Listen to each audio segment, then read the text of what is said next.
Right, so in this video we're going to talk about how you can upload a JPG file, a JPEG file that does not have a transparent background, how you'd utilize some of the tools in order to get your photo to trace properly inside Cricut Design Space.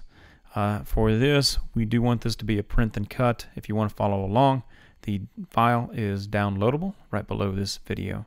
So upload, I'm going to click on it. I'm going to choose upload image, and then I'm going to go ahead and drag and drop this right here. And this is the file that we're talking about.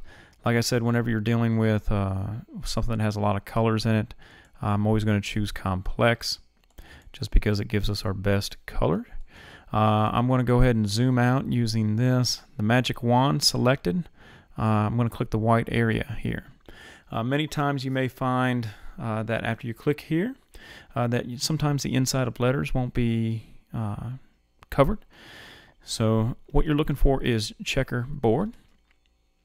So I'm going to go ahead and click on this just to show you that you can click on the inside of the letters if that's what you'd like to do. Keep in mind you do have the preview button available to you, and this will turn everything gray as far as what would be getting cut. So that looks really good on my end. I'm going to go ahead and click on the continue. So go ahead and do that.